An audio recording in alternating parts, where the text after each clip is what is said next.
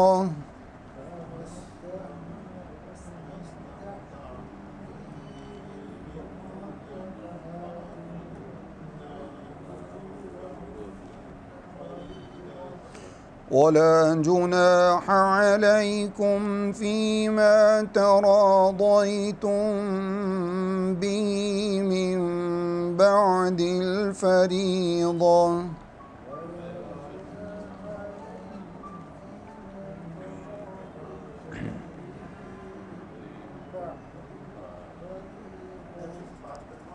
इन्नल्लाह कान अलीमन हकीमा।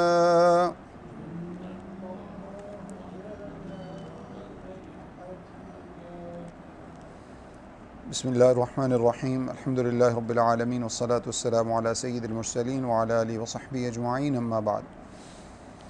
सूरतुन निसा आयत नंबर 23। अल्लाह रब्बुल इज़्ज़त का इरशाद गिरामी है, हुर्रिमत अलैकुम उम्महातुकुम, हराम करार दी गई हैं तुम्हारे ऊपर तुम्हारी माएँ, यानी उनके साथ निकाह करना तुम्हारे ऊपर हराम करार दे दिया गया है। व बनातुकुम, तुम्हारी बेटियाँ, व ख़वातुकुम, तुम्हारी बहनें, व अम्मातुकुम, तुम्हारी फूफियाँ, व ख़ालातुकुम, तुम्हारी खालाएँ, व बनातुल अख़, बहनों की बेटियाँ, भाइयों की बेटियाँ, व बनातुल उख्त, और बहनों की बेटियाँ, व उम्महातुकुम अल्लाती अर्ज़अनकुम, और तुम्हारी वो माएँ जिन्होंने तुम्हें दूध पिलाया हो। व ख़वातुकुम मिनर रज़ाअती, और इसी तरह से तुम्हारी वो बहनें जिन्होंने तुम्हारी माओं का दूध पिया हो, जिनका तुमने दूध पिया उन्हीं का उन्होंने दूध पिया। व उम्महातु निसाइकुम, तुम्हारी बीवियों की माएँ यानी तुम्हारी सास। व रबाइबुकुम अल्लाती फ़ी हुजूरिकुम मिन निसाइकुम अल्लाती दखलतुम बिहिन्ना, और तुम्हारी वो रबीबा बेटी जो तुम्हारी गोद में है, तुम्हारी उन बीवियों से जिनसे तुम दुखूल कर चुके हो, जिनसे तुम रिलेशंस कायम कर चुके हो। फ़इल्लम तकूनू दखलतुम बिहिन्ना, और अगर ऐसी बीवियों से हैं जिनसे तुमने रिलेशन नहीं है तुम्हारा, फ़ला जुनाह अलैकुम, तो ऐसी औरतों की बेटियों से निकाह करने में, यानी ऐसी बीवियों की बेटियों से निकाह करने में कोई हरज नहीं है। वल हलाइलु अबनाइकुम अल्लज़ीना मिन अस्लाबिकुम, और तुम्हारे बेटों की बीवियाँ। कौन से बेटे? जो तुम्हारे सुल्बी बेटे हैं। सुल्बी यानी तुम्हारे अपने बेटे, तुम्हारी बीवियों के बेटे नहीं। वन तजमअू बैनल उख्तैन, और ये कि तुम दो बहनों को आपस में जमा करो, इल्ला मा क़द सलफ़, हाँ मगर जो गुज़र चुका सो गुज़र चुका। इन्नल्लाह कान गफ़ूर रहीमा, यकीनन अल्लाह रब्बुल इज़्ज़त बख्शने वाला और रहम फरमाने वाला है। इस आयत में और इससे अगली आयत में अल्लाह रब्बुल इज़्ज़त ने उन हराम रिश्तों के बारे में अहकामात बयान फरमाए हैं जिनसे निकाह नहीं हो सकता, और जिनसे निकाह नहीं किया जा सकता उमूमी तौर पर अगर वो ब्लड रिलेशन के रिश्ते हैं या इसी तरह से वो दूध के रिश्ते हैं, तो उनसे पर्दा भी नहीं है। लेकिन कुछ औरतें ऐसी भी होती हैं जिनसे निकाह तो नहीं किया जा सकता, लेकिन ना उनसे ब्लड रिलेशन होता है और ना ही उनके साथ कोई दूध का रिश्ता होता है, लेकिन उनका पर्दा करना फ़र्ज़ है। जैसे तमाम अगली वाली आयत में जो पहले इब्तिदा में अल्लाह रब्बुल इज़्ज़त ने फरमाया वल मुहसनातु मिनन निसा, तमाम वो औरतें जो निकाह कर चुकी हों, यानी मुआशरे की तमाम वो औरतें जिन्होंने निकाह किया हुआ हो, ज़ाहिर है कि वो शौहर वाली औरतें हैं, वो उनके साथ तुम्हारा उस वक्त तो निकाह जायज़ है जब वो उनकी बीवियां ना हों, लेकिन जब तक वो निकाह में मौजूद हैं उस वक्त तक तुम्हारा उनसे निकाह तो नहीं हो सकता। शौहर वाली औरत से निकाह तो नहीं हो सकता ना, हराम है, लेकिन उसका पर्दा करना फ़र्ज़ है।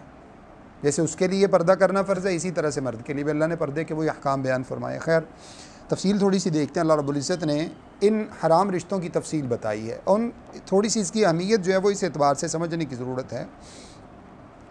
एक बात जो इस वक्त भी हमारे माशरे में अल्लाह ताला हमारे हुक्मरानों को भी हिदायत दे और अवामुन्नास में भी उन लोगों को जो इस तरह के कवानीन की हिमायत करते हैं, जो ट्रांसजेंडर जैसे कवानीन हैं, और इसी तरह से जो औरत की आज़ादी और इस तरह के मामलात होते हैं, जिसका माना बुनियादी तौर पे आसान लफ्ज़ों में आप यूँ समझ लें कि मादर पिदर आज़ादी, जिसका जहाँ जी चाहे जानवरों की तरह मुँह मारता रहे। सिंपली इसका यही मतलब निकलता है ना। बाज़ मरतबा हमें ये लगता है कि शरीयत ने कुछ अहकामात जो वज़ा कर दिए हैं रिश्तों के हवाले से, जैसे मिसाल के तौर पर निकाह का ही एक हुक्म शरीयत ने जो दिया है। अगर एक शख्स वैसे ही किसी के साथ ज़िंदगी गुजारता है निकाह के बगैर और एक निकाह करके ज़िंदगी गुजारता है, तो दोनों में फ़र्क क्या है? बज़ाहिर तो कोई ऐसी बात नहीं लगती ना। बज़ाहिर जो लगता है दुनियावी क़वानीन और साइंटिफिकली अगर उसको देखा जाए तो बज़ाहिर कोई ऐसी बात नहीं लगती कि अगर एक औरत ने मर्द ने निकाह किया और दूसरा जो है वो जो कपल है वो बगैर निकाह के रह रहा है और दोनों ही ज़िंदगी गुजार रहे हैं, दोनों के बच्चे हो रहे हैं, तो इन दोनों में फ़र्क क्या है? ये एक बुनियादी सी बात है जो हमें दुनियावी एतबार से, लॉजिकल और अकली एतबार से लगता है कि इसमें कोई फ़र्क की बात नहीं है। लेकिन एक चीज़ आप देखें, जो इसके मतलब आप समझ लें साइड इफ़ेक्ट्स हैं या इसके जो नुकसानात हैं, जो इसके माशरे के अंदर जो इसका मतलब एक रिज़ल्ट इसका जो सामने आता है माशरे के ऊपर, निकाह की सूरत में जब दो मियाँ बीवी आपस में वक्त गुजारते हैं और वो अपना घर बसाते हैं और ज़िंदगी गुजारते हैं, उनकी ज़िंदगी के अंदर जो खैर व बरकत होती है वो उस रिश्ते के अंदर नहीं होती जो बग़ैर निकाह के होता है, चाहे वो मुस्लिम हो या नॉन मुस्लिम हो, कोई भी हो। जो बीमारियां वहाँ पैदा होती हैं बग़ैर निकाह की वजह से, वो बीमारियां यहाँ पर नहीं पैदा होती। ये रूहानी असरात हैं अल्लाह ताला के अहकाम पर अमल करने की वजह से। अब तो खैर साइंस तकरीबन हमारे मुसलमानों को भी साइंस को देखकर कुछ हिदायत आती जा रही है कि जिस मामले की, जिस शरीयत के हुक्म की साइंस जो है ना वो उसकी तस्दीक कर देती है, वो उसको जो है ना वो हमारे लिए कबूल करना बड़ा आसान होता है। अब तो साइंस ने भी ये कह दिया। इसका मतलब है हमें अल्लाह की बात समझ में नहीं आती, साइंस हमें कहती है तो फिर हमें लगता नहीं। अब तो साइंस ने भी ये कह दिया है कि ज़मज़म का इस्तेमाल करना हर बीमारी में शिफा देता है। अब तो साइंस भी ये कहती है खजूर के इस्तेमाल करने से बीमारियां ख़त्म हो जाती हैं। अब तो साइंस भी ये कहती है कि निकाह करने में क्या फ़वाइद होते हैं। हमें ये बात अल्लाह का शुक्र अदा करना चाहिए कि कुरान और हदीस ने, अल्लाह रब्बुल इज़्ज़त ने इस्लाम की सूरत में हमें ऐसे खूबसूरत अहकाम बयान दे दिए हैं। अभी जैसे देखिए ट्रांसजेंडर के हवाले से जो मैंने आपके सामने बात की, और ये जो मादर पिदर आज़ादी है जिसमें जो शरीयत ने अहकाम सख्ती के साथ बयान फरमाए कि ये रिश्ते हराम हैं, इनसे निकाह नहीं हो सकता। दूसरे जो रिश्ते हैं उनसे निकाह करने का भी एक तरीक़ाकार है, बगैर तरीके का नहीं है कि जहाँ जिसका जी चाहे वो मुँह मार ले, हरगिज़ ऐसा नहीं है। वहाँ भी एक तरीक़ाकार है निकाह करने का। निकाह के बगैर और इस तरह के जो मामलात हैं मादर पिदर आज़ादी वाले, आप देखिए जब से ये ट्रांसजेंडर वाला कानून हमारे मुल्क में पास हुआ है, अभी कितना टाइम हुआ है, मेरा ख्याल है कोई 2-4 महीने हुए हैं शायद। उससे पहले कोशिशें तो हो रही थी दर पर्दा, लेकिन जो है ना वो मतलब एक्सपोज उन्होंने अब किया और उसका इम्प्लीमेंटेशन अब किया। उसके बाद से सैकड़ों की तादाद में, ख़ास तौर पे आपके दारुल हुकूमत में HIV के केसेस सामने आ चुके हैं। सैकड़ों नहीं, हज़ारों की तादाद में केसेस बाकायदा हॉस्पिटल में रजिस्टर्ड हो चुके हैं। और वो ऐसी एक बीमारी है जो सिर्फ़ और सिर्फ बदकारी की सूरत में ही पैदा होती है और अभी तक उसका दुनिया के अंदर कोई इलाज नहीं है। तो यहाँ से आप अंदाज़ा लगा लें, ये आज़ादी देने का नतीजा जो है वो आपके सामने है। अल्लाह रब्बुल इज़्ज़त ने वाज़ेह तौर पर जब ये बातें इरशाद फरमाई कि ला तत्तखिज़ुल यहूद वन नसारा औलिया बअदुहुम औलिया बाज़, कभी यहूद और नसारा को अपना दोस्त ना समझना, वो तुम्हारे कभी फ़ायदे की बात नहीं करेंगे। तुमने कहाँ से सोच लिया कि तुम जो है ना वो उनसे कुछ माली मफाद हासिल करोगे और उनकी कंडीशंस को मान लोगे और उसके बाद तुम्हें जो है वो माशरती एतबार से या माशी एतबार से तुम्हें कोई फ़ायदा हो जाएगा? सवाल ही पैदा नहीं होता। ये बातें हमें पहले से सोचनी चाहिए। हमारे हुक्मरानों को अल्लाह रब्बुल इज़्ज़त हिदायत दे, उन लोगों को जो इस तरह के कवानीन की हिमायत करते हैं, चाहे वो कोई भी हुकूमत पास करती हो, किसी भी हुकूमत से उसका ताल्लुक हो, मौजूदा हुकूमत से हो, वो पहली हुकूमत से हो, वो उससे पहले से हो, किसी से भी उसका ताल्लुक हो, जिस बात को शरीयत एक्सेप्ट नहीं करती उसको किसी भी सूरत में, और अल्लाह ताला ने जो दूसरी बात इरशाद फरमाई, वमन यतवल्लहुम मिनकुम फइन्नहु मिनहुम, जो तुम में से उनसे दोस्ती रखेगा वो उन्हीं से होगा। इसका माना क्या है? एक तो इसका माना ये है कि अगर कुफ़ार से कोई शख्स अपनी मवालात रखता है, अपनी दोस्ती, अपनी जो है ना वो प्यार मोहब्बत, अपनी मवद्दत सब उनसे रखता है, तो उन्हीं में से, एक तो ये बात हो गई, मन तशब्बा बिक़ौमिन फ़हुव मिन्हुम, जो उन जैसा बनना चाहता है वो उन्हीं में से होगा। दूसरा मतलब क्या है? अगर किसी भी हुकूमत के इस तरह के इक़दामात जो शरीयत के ख़िलाफ़ है, वो सूद का मामला हो, वो ये ट्रांसजेंडर वाला मामला हो, वो माशरती मुआशी जो है हमारे बल्कि आइली जो कवानीन है, फ़ैमिली कवानीन जो हैं, इनके अंदर तब्दीली और जो है वो तरमीम का कोई मामला हो, जो शख्स इनकी खामोशी से हिमायत करता है और अपनी पार्टी को इसके बावजूद उसके उस नुक्ता नज़र से वो बरात का ऐलान नहीं करता, चाहे वो तौहीन रिसालत के कवानीन हो या दीगर इसके किस तरह के कोई भी मामले हो, ये शख्स उन्हीं के साथ है। ये खामोशी से उनकी हिमायत कर रहा है। इस वजह से इन चीज़ों से आप देखें ना, अल्लाह रब्बुल इज़्ज़त ने सूरह तौबा के अंदर एक तो बिस्मिल्लाहिर्रहमानिर्रहीम नाज़िल नहीं की, उसकी बेशुमार वजूहात मुफस्सिरीन ने बयान फरमाई हैं। एक वजह उसकी ये है कि अल्लाह ताला के गुस्से का इजहार है इस सूरत के अंदर। अल्लाह ताला ने बड़े सख्त अहकाम बयान फरमाए। दूसरी जो इब्तदाई आयत है वो क्या है, बराअतुम मिनल्लाहि व रसूली, अल्लाह और उसका रसूल मुशरिकीन से बरी हैं। ये ऐलान करना ज़रूरी है, ये ऐलान करना ज़रूरी है कि मेरा बातिल से कोई ताल्लुक़ नहीं है। हम आज जो हमारे पास एक मसला जो बुनियादी तौर पे हम दुनिया के अंदर मुसलमान होने के नाते से जिसको हमने जो है वो मसलहत का नाम दे लिया है, कंप्रोमाइज़ का नाम दे लिया, और उसकी वजह से हम क्या करते हैं, जो कोई जहाँ कहीं लगा हुआ है, जो कोई कुछ भी कर रहा है, बस उसको कहने की ज़रूरत नहीं। और ये कहने की क्या ज़रूरत है कि नहीं बस ठीक है, जो कोई भी है जहाँ है ठीक है। जैसा कि आजकल बहुत माजरत के साथ जो हमारे कुछ ऐसे ममालिक जिनको हम इस्लाम के हीरो समझते हैं और वहाँ पर इख्वानियत के नाम से यही चीज़ वहाँ राइज है, यानी उनके नज़दीक शिरक भी एक्सेप्टेबल है, उनके नज़दीक बिदअत भी एक्सेप्टेबल है, उनके नज़दीक कुफर भी एक्सेप्टेबल है। मतलब जो कोई शख्स कुछ भी कर रहा है ना, चाहे वो काफिर है, चाहे मुशरिक है, चाहे मुनाफिक है, चाहे वो बिदती है, इस्लाम के अंदर रहते हुए इस्लाम को नुकसान पहुँचा रहा है, उसके अपने ख्यालात है, छोड़ दे बस ठीक है, वो रह सकता है। मुसलमान की सोच, मोमिन की सोच अल्लाह ने फरमाया ऐसी हो ही नहीं सकती। उसके लिए बरात का ऐलान करना, ला ताल्लुक़ी का इजहार करना ज़रूरी है। जैसे तौहीद का इकरार ज़रूरी है, इसी तरह शिर्क से इनकार ज़रूरी है। जैसे हक़ का इकरार करना ज़रूरी है, इसी तरह से बातिल का इनकार करना ज़रूरी है। लिहाजा अगर कोई हुकूमत इस तरह का कोई कानून बनाती हो, हमारा उससे कोई ताल्लुक़ नहीं है, हमारी हमदर्दियाँ उस हुकूमत के साथ नहीं है जो अल्लाह और उसको रसूल के अहकामात को चैलेंज करती हो, चाहे वो कोई भी हुकूमत हो, वो पहले हो, वो बाद में हो, वो आने वाले हैं, वो मौजूदा हैं या इससे पहले जो गुजर चुके। जिन ने जो कवानीन बनाए, हमारा उन कवानीन से कोई ताल्लुक़ नहीं है। और मैं तो ये समझता हूँ कि एक मुसलमान होने के नाते से अगर कोई हुकूमत, कोई पार्टी, सियासी पार्टी या कोई हुकूमत अगर किसी अल्लाह और उसके रसूल के अहकाम को बदलने के किसी एक कानून की तरफ जाती है तो हमें टोटली उनसे ला ताल्लुक़ी का इज़हार करना चाहिए। इस्लाम और ईमान का तकाज़ा तो यही है।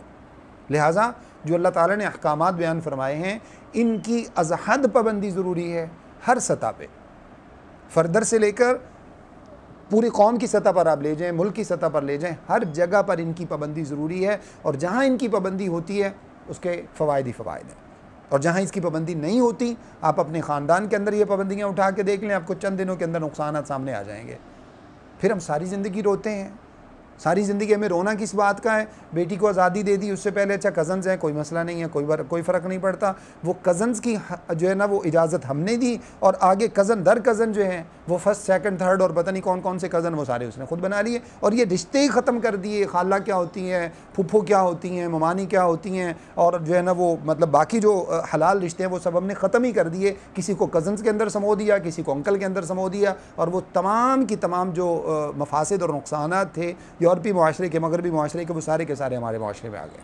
और उसका नुकसान क्या निकलता है, हम आंखें बंद करके रखते हैं और ये समझते हैं कि नहीं हमारी बेटी ऐसी नहीं है और हमारा बेटा ऐसा नहीं है, और उसके बाद जब हमें रोना पड़ता है तो फिर हम कहते हैं नहीं हमसे बस थोड़ी सी गलती हो गई, थोड़ा सा ये हो गया, थोड़ा सा वो हो गया, ये थोड़ा सा नहीं हुआ। और इसी तरह से जो एक और हमारी सोच है, छोटे छोटे बच्चे हैं, हम उनके अंदर ये अवेयरनेस पैदा नहीं करते।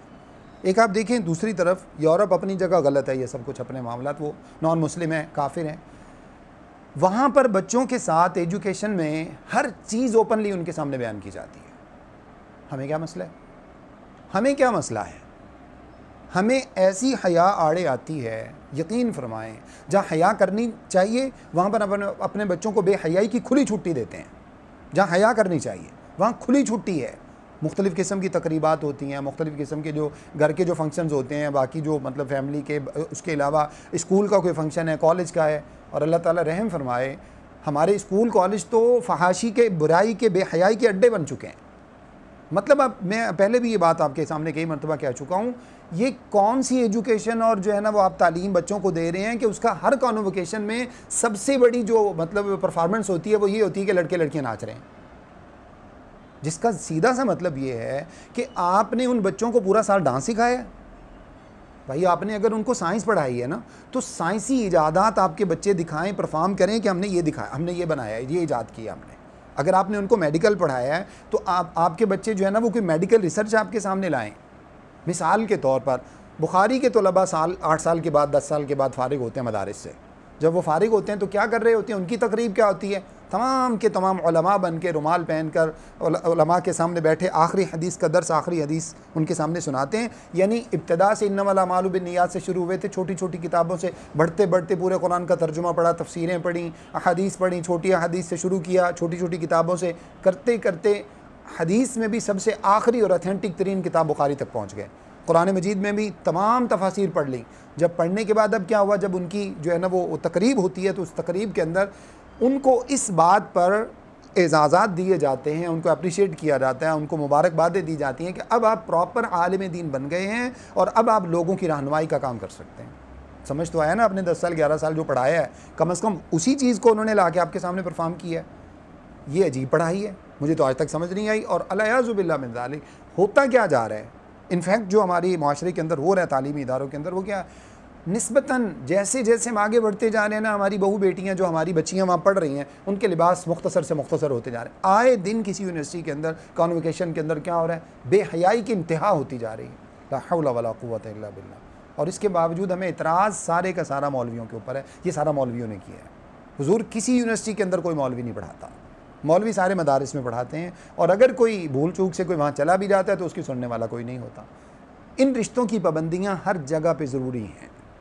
अगर इनकी पाबंदियाँ होंगी, आप यकीन कीजिए आपके माशरे के अंदर शरीयत की किसी एक हुक्म को आप ज़िंदगी का हिस्सा बना लें, आप उसकी बरक़ात अपने घर के अंदर देख लेंगे, आप अपनी ज़ात में देख लेंगे, अपने माशरे में देख लेंगे, अपने जो है वो पूरे मुल्क और अपने हर जगह पर उसके असरात आप देख सकते हैं। तो इस वजह से इन पाबंदियों का अज़हद क़याम किया जाना, कायम किया जाना हमारे जो है ना वो इंडिविजुअली हमें ज़रूरत है उसकी, इनफरादी तौर पर, माशरती तौर पर, कौमी तौर पर, हर जगह पर इन पाबंदियों का जो है वो पास होना ज़रूरी है। अब अहकामात देखिए जो अल्लाह रब्बुल इज़्ज़त ने इरशाद फरमाया। अल्लाह ताला ने हराम रिश्तों की तफसीलात जो बयान फरमाया सबसे पहले तुम्हारी माओं के साथ निकाह करना हराम है। इससे पहले हमने माओं से मुतालिक थोड़ा सा हुक्म पढ़ा था, आपको याद होगा कि पहले मुआशरे में क्या होता था, औरत को चूँकि अपनी घर की प्रॉपर्टी समझा जाता था, इस वजह से माओं से भी निकाह करने में दरेग नहीं समझा जाता था, उनसे भी निकाह कर लिया जाता था। और आपको पता है मगरबी मुआशरे में आज भी औरत की कोई कैद नहीं है, वहाँ पर भी माओं के साथ भी निकाह हो जाते हैं, औरत होनी चाहिए बस, खलास, अलियाज़ुबिल्लाह मिन ज़ालिक। उसके बाद अल्लाह ने फरमाया तुम्हारी माएँ तुम्हारे ऊपर हराम हैं, व बनातुकुम तुम्हारी बेटियाँ तुम्हारे ऊपर हराम हैं, व अख़वातुकुम तुम्हारी बहनें तुम्हारे ऊपर हराम हैं, व अम्मातुकुम तुम्हारी फूफियाँ तुम्हारे ऊपर हराम हैं, व खालातुकुम तुम्हारी खालाएँ तुम्हारे ऊपर हराम हैं, व बनातुल अख़ और इसी तरह से तुम्हारी जो भाइयों की बेटियां जिनको हम भांजियाँ कहते हैं, भतीजियाँ कहते हैं, भतीजियाँ तुम्हारे ऊपर हराम है, उनसे निकाह नहीं किया जा सकता। वो बनातुल उख्त इसी तरह से बहनों की बेटियां जिनको भांजियाँ कहा जाता है, उनसे भी निकाह करना हराम है। व उम्महातुकुम अल्लाती अर्ज़अनकुम और तुम्हारी वो माएँ जिन्होंने तुम्हें दूध पिलाया हो, वो माएँ भी हराम हैं, उनसे निकाह नहीं हो सकता। व अख़वातुकुम मिनर रज़ाअ और वो बहनें जिन्होंने तुम्हारी माओं का दूध पिया हो, जिन माओं का तुमने दूध पिया है। बाज़ मरतबा ये होता है, अरबों के अंदर तो ये चीज़ आम थी, एक माँ का वो बच्चा मतलब उसने उसको पैदा किया है और दूध वो किसी और जाके ख़ातून का पीता।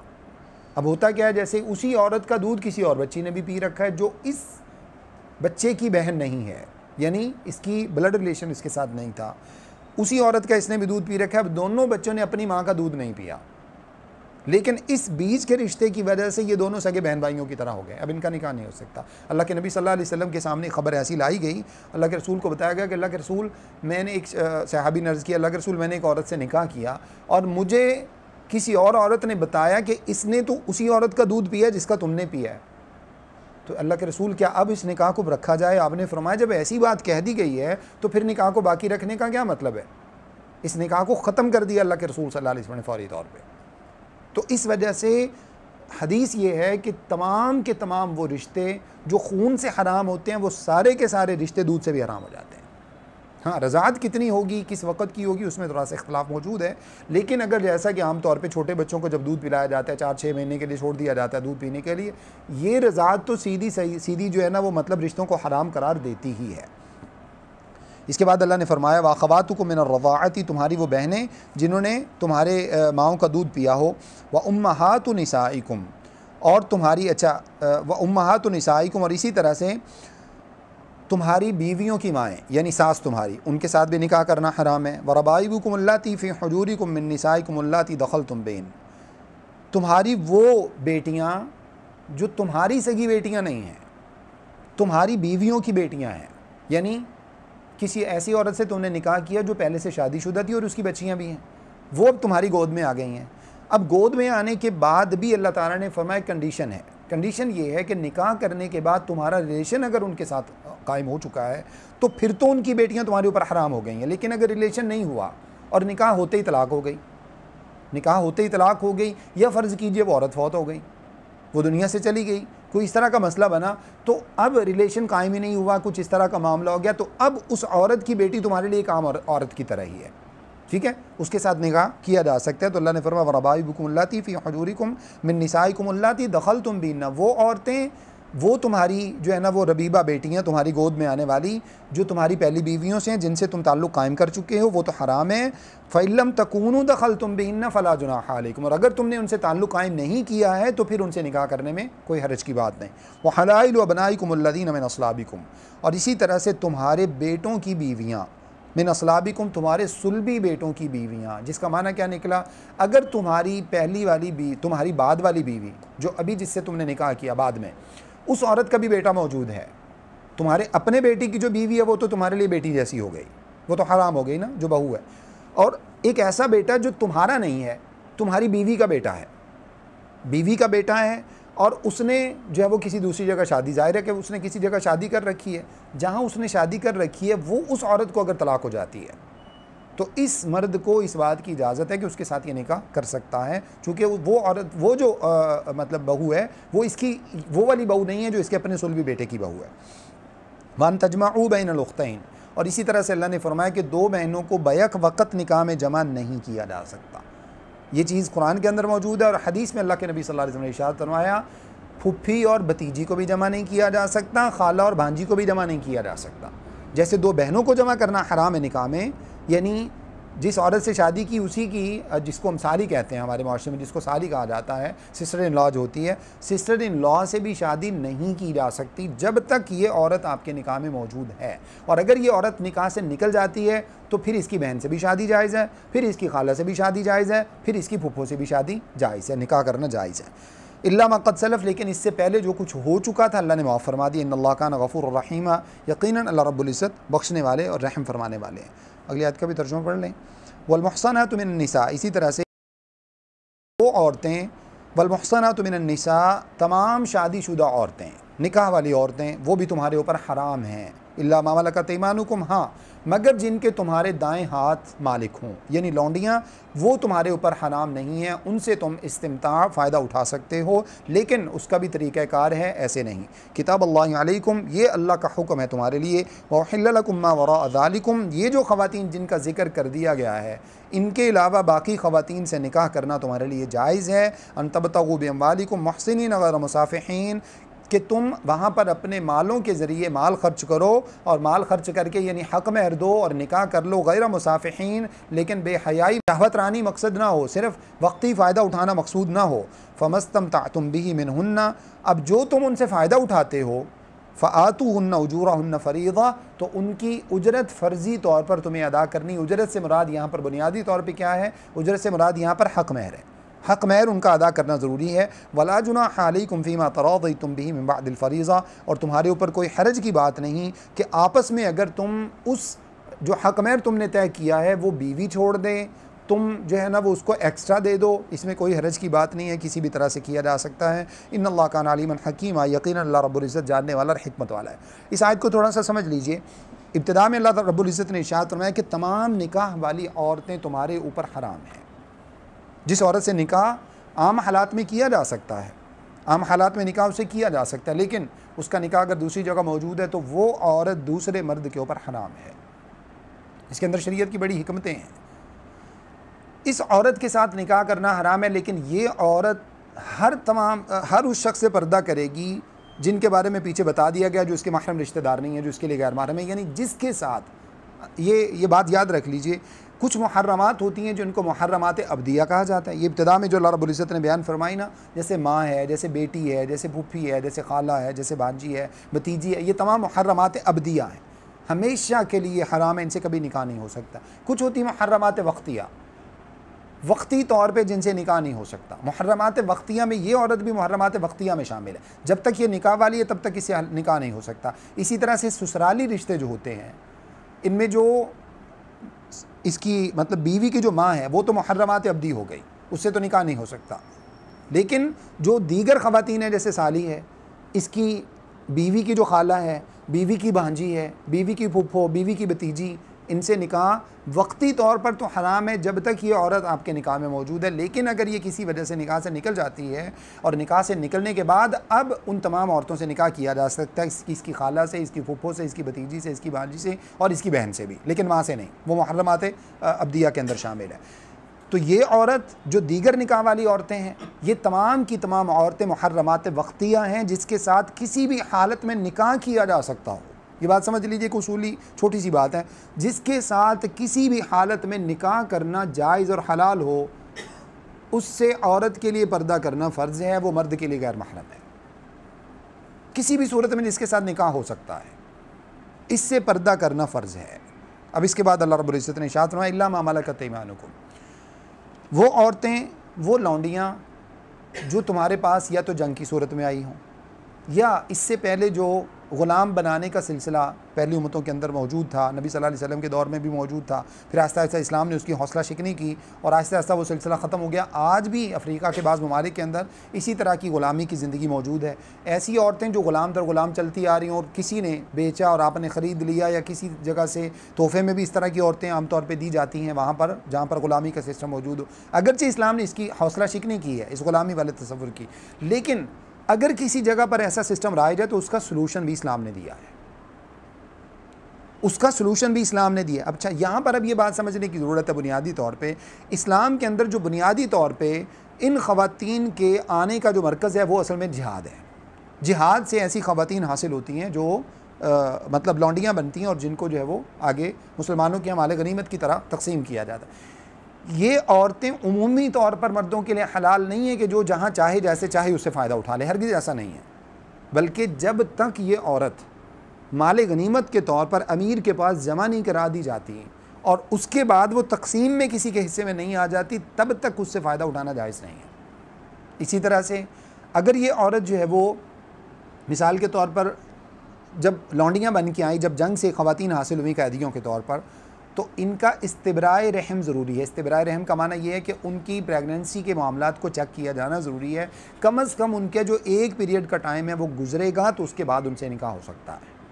अगर फ़र्ज़ कीजिए कि उनमें कोई प्रेगनेंट है तो जब तक उस बच्चे की पैदाइश नहीं हो जाती तब तक इससे निकाह नहीं किया जा सकता। इस्लाम ने इस कदर सख्ती की है। फिर उसके बाद जिस शख्स को उस औरत का मालिक बना दिया जाए, अब ऐसा नहीं है कि जिसका जो मन में आए वो उसको इस्तेमाल करता रहे, लियाज़ुबिल्लाह मिन ज़ालिक, हरगिज़ नहीं, बल्कि सिर्फ वही शख्स उसका जो मालिक बनाया गया है। बाप मालिक है तो सिर्फ बाप बेटा नहीं, बेटा उससे फ़ायदा नहीं उठा सकता। इस तरह का काम वो सारे उससे ले सकता है, घरेलू जैसे आमतौर पे मेड्स काम करती हैं उनसे वो सारे काम ले सकता है, लेकिन जो रिलेशन है वो सिर्फ उससे, जिस बाप के हिस्से में आई है सिर्फ वो बाप उससे अपना रिलेशन कायम कर सकता है, निकाह के अलावा भी। और अगर वो निकाह कर लेता है, फ़र्ज़ कीजिए, फिर तो उसकी बीवी हो गई ना, आज़ाद करके निकाह कर लेता है, फिर वो आम औरत की तरह हो गई।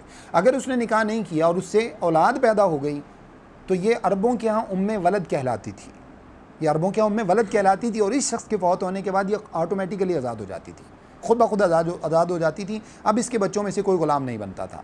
तो ये औरत सिर्फ इन हालात में इसके साथ फ़ायदा उठाना जायज़ है, निकाह के अलावा भी और निकाह के साथ भी। अच्छा, अब आ जाइए थोड़ा सा दूसरी तरफ बात को समझने के लिए। हमारे तमाम जो मगरबी सोचों के लोग हैं उन सबको इस्लाम के इस कानून के ऊपर एतराज़ है। अच्छा, ये तो औरत का इस्तेहसाल है। जब ग़ुलामी में उसका इस्तेहसाल हो रहा था तब आपको ये क़वानीन याद नहीं आए? जब उसका इस्तेहसाल किया जा रहा था और जहाँ पर उसको प्रॉपर्टी समझा जा रहा था और 20-20, 40-40 मर्द एक औरत से फ़ायदा उठा रहे थे, लियाज़ुबिल्लाह मिन ज़ालिक, उस वक़्त आपको ये क़वानीन याद नहीं आए? इस्लाम ने तो उसको महदूद कर दिया है, उसकी पाबंदियाँ लगा दी हैं, उसके ऊपर कंडीशंस लगा दी हैं।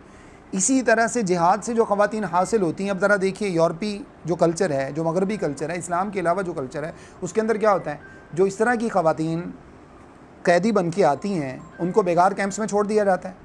बेगार कैंप्स में छोड़ने के बाद अब तमाम के तमाम जो सोल्जर्स होते हैं, तमाम जो आर्मी के जो फ़ौज के लोग होते हैं, तमाम जो उनके मालिक बनाए जाते हैं, जो उनके ऊपर मुहाफ़िज़ के तौर पर छोड़े जाते हैं, लियाज़ुबिल्लाह मिन ज़ालिक, उन औरतों का ज़िंदा रहना अजीरन कर दिया जाता है। यहाँ पर तो इस्लाम ने उसको तहफ़्फ़ुज़ दिया है।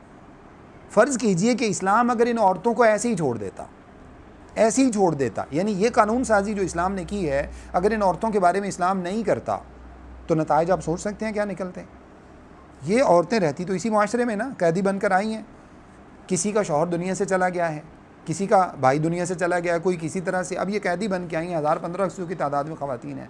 और ये जो ख़वातीन हैं ये जनाब कैदी बन के आए। बाज़ लोगों ने कहा नहीं, ये सिर्फ जंग के साथ ख़ास है, उसके अलावा नहीं किया जा सकता। जैसे जो मुनकिरीन हदीस हैं, जो कुरान पाक का इनकार करते हैं, उन्होंने इस तरह की कंडीशन लगाने की कोशिश की है। तो इब्तिदा में इस्लाम के जो अहकामात हैं, इसका मतलब ये है कि आम हालात में, अब जैसे मिसाल के तौर पर जंग के साथ अगर इन हालात को ख़ास किया जाता और आम हालात में इसकी इजाज़त नहीं दी जाती, तो आम हालात में फ़र्ज़ कीजिए कि यही जो ग़ुलामी वाला सिस्टम है, उससे अगर ख़वातीन जो है ना वो इस तरह की सूरत हाल में आ जाती हैं, तो फिर इसका क्या सलूशन है? उनको ऐसे मुआशरे में आज़ाद छोड़ दिया जाए। और आज़ाद छोड़ने का जो नुकसान है वो क्या होगा? जैसे कि हमारा मुआशरा है जहाँ पर किसी तरह की कोई कैदोबंद नहीं है, कोई पाबंदी नहीं है, कुछ नहीं है, अलियादु बिल्लाह मिन ज़ालिक, तो वहाँ पर क्या होता है, ये तमाम की तमाम औरतें मुआशरे के अंदर बिगाड़ का सबब बनती।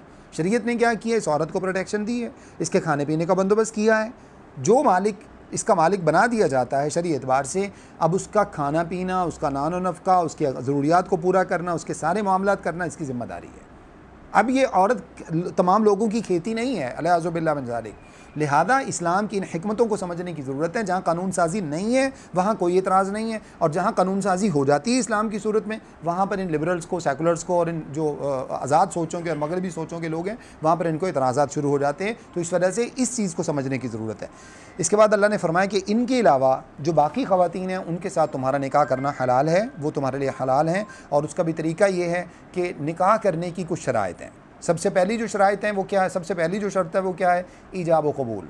ईजाब व कबूल का माना दोनों की रज़ामंदी ज़रूरी है, मर्द की भी औरत की भी। फिर उसके साथ हक़ महर की शर्त इसी कुरान मजीद के अंदर ही, यहाँ पर इसी आयत के अंदर अल्लाह रब्बुल इज़्ज़त ने बयान फरमाई है, हक़ महर की शर्त उसके साथ ज़रूरी है।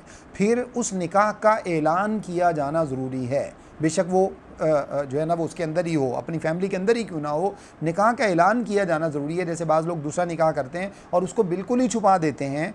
मुआशरे के एतबार से, हालात के एतबार से, ऐसे लोगों से उसको छुपाए जाने में कोई हरज की बात नहीं है जो क़यामत उठा सकते हैं। लेकिन कम अज़ कम फैमिली के अंदर उसका ऐलान किया जाना, 2 गवाह उसके लिए ज़रूरी हैं, जो सही हदीस के अंदर अल्लाह के नबी सल्लल्लाहु अलैहि वसल्लम ने बयान फरमाए, 2 गवाह उसके लिए ज़रूरी हैं, ऐलान ज़रूरी है। इसी तरह से ख़ातून के लिए, जैसे अगली आयत में अल्लाह रब्बुल इज़्ज़त ने इरशाद फरमाया, फ़नकिहुहुन्ना बिइज़्नि अहलिहिन्ना, उनके अहल से, उनके मालिकों से इजाज़त के बगैर निकाह नहीं है। ये लौंडी के लिए हुक्म अल्लाह रब्बुल इज़्ज़त ने बयान फरमाया। सही हदीस में अल्लाह के नबी सल्लल्लाहु अलैहि वसल्लम ने इरशाद फरमाया, ला निकाह इल्ला बिवलिय्यिन, औरत का वली के बगैर निकाह नहीं है। और अय्युम अमरातिन नकाहत बिगैर इज़्नि वलिय्यिहा फ़निकाहुहा बातिलुन फ़निकाहुहा बातिलुन फ़निकाहुहा बातिलुन, वो औरत जो बगैर वली की इजाज़त के निकाह करती है उसका निकाह बातिल है, उसका निकाह बातिल है, उसका निकाह बातिल है। तमाम कोर्ट मैरिज हराम है, सादा सी बात है, तमाम कोर्ट मैरिज हराम है। हर वो छुपी हुई शादी जिसमें लड़की के वली की इजाज़त शामिल ना हो वो शादी हराम है, वो शादी नहीं है, वो बदकारी है। सादा सा इसका शरीयत की रूह से ये मतलब है।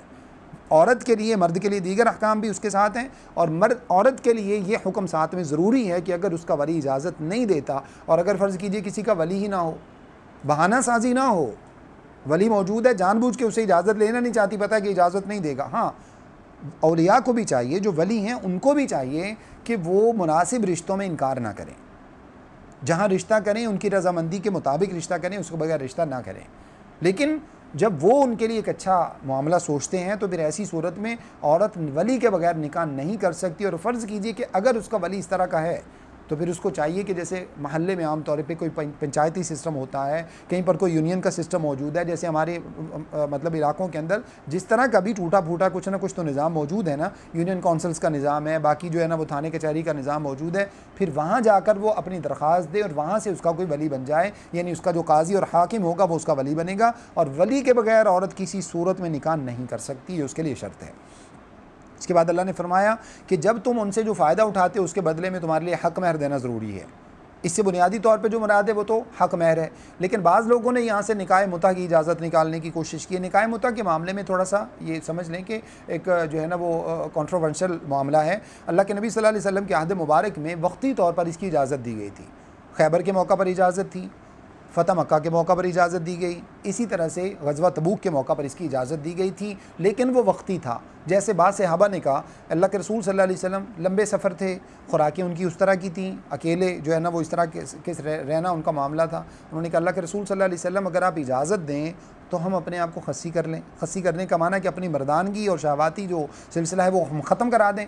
अल्लाह के रसूल सल्लल्लाहु अलैहि वसल्लम फरमाया नहीं, इसकी इजाज़त नहीं है, अलबत्ता तुम निकाह मुता कर सकते हो। निकाह मुता की सूरत क्या होती है कि किसी औरत के साथ कुछ तय करके उसके साथ निकाह कर लिया जाए, और निकाह करने के बाद जो है ना उसकी मुद्दत आम कम से कम 3 दिन है, और 3 दिन से ज़्यादा फिर उस मुद्दत को जितना भी बढ़ाया जा सकता था।